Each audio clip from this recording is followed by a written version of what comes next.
Welcome to the Occupational Safety Leadership Podcast. My name is Dr. David Ayers. Let's just dive right in. Today's episode is going to be converting milligrams to meter squared, to ppms, to parts per million. You will also see at times where a sample has to be into parts per billion, parts per trillion. It's just a matter of a math issue. I like to set up systems. So because I am a flawed human, I want to use something like a Excel spreadsheet, just kind of something to make sure that it's only that I can say I've typed it in right. So it's just not me trying to hurry up and get through something. I've typed it in right. But let's sit down, understand the formula, go over a couple of examples. So let's talk about the reason why that we're going to get this. So there's a lot of times when we take a sample, of course, when the sample results come back in milligrams per meter cubed. There are also times when we get it back from the lab itself, of course. It's going to be expressed in that. And while that's really cool and awesome and nice, it doesn't always help us out to really understand what a hazardous atmosphere is. So a lot of times these things are real hard to picture and understand, but what we do know is that when we convert it over to PPMs, it's really easy to go back and look up exactly what is and what's not considered a hazardous atmosphere out there. So when you do take these samples, temperature and atmosphere can also play a influence on the calculation. In today's example, we're just going to assume that it's not part of the calculation. So let's go ahead and just get started.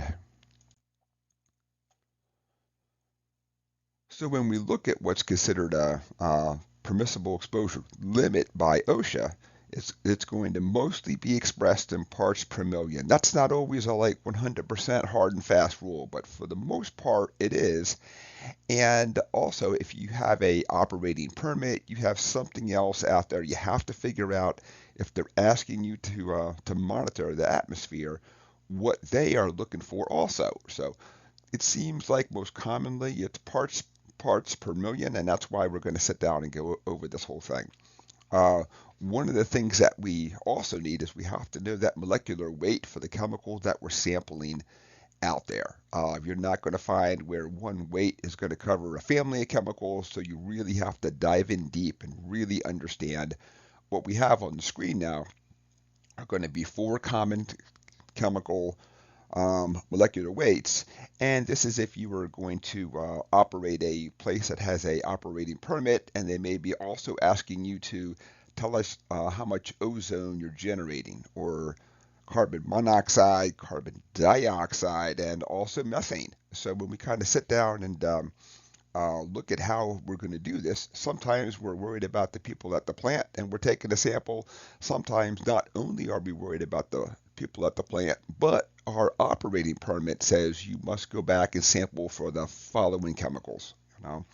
So we know that we have the molecular weight, and if we look at the example, we have ozone at 48 grams per mole, carbon monoxide 28.01 grams per mole, carbon dioxide 44.01 grams per mole, and then methane at 16.04 grams per mole.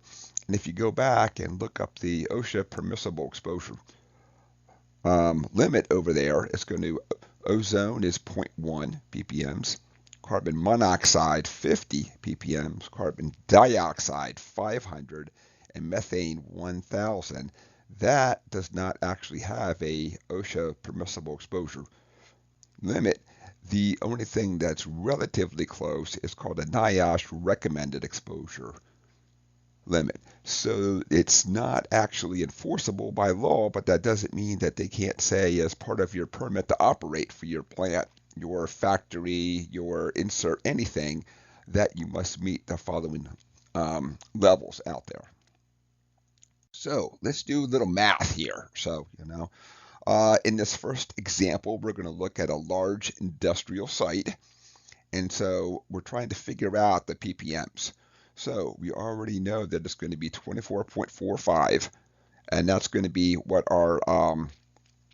we came back with milligrams per meter squared, and then times that by 100, divide it by 48, and that's how we're going to come up with a ppm of 50.938, which is really freaking high.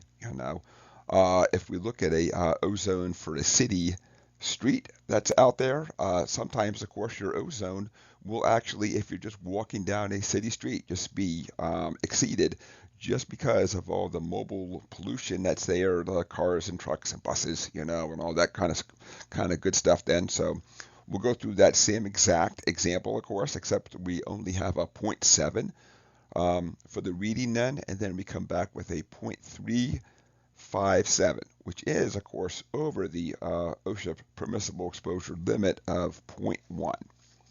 Let's look at our next example here. Carbon monoxide. So we're going to look at a large industrial plant first. And so with this one, our sample came back with 75 milligrams per meter cubed. And then now we have to go back and convert it over into ppms. So when we plug it in the formula, 24.45 times 75, that's what the sample was, divided by 28.01, we come back with ppms of 65.468. This exceeds the that limit of 50. And let's look at one if we're just kind of walking down a city street. Again, cars, buses, there's a lot of different things that can add to the carbon monoxide, and not just your everyday background stuff, but we're adding to it with things like mobile sources and all that. So we use the same exact formula, but on this one, it was only 29 milligrams per meter cubed. We then come back with a ppm of 25.314 for this example. So that was just two examples on how that we would go back.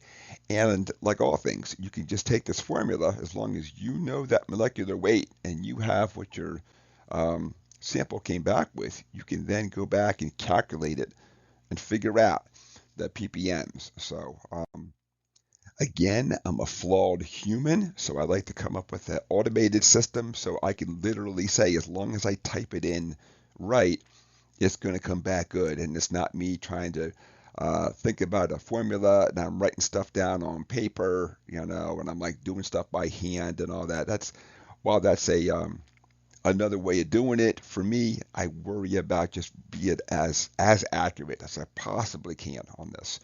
So that is it for today's episode, number 39, converting milligrams per meter cubed to parts per million. My name is Dr. David Ayers. Thank you for joining me, and have a safe day.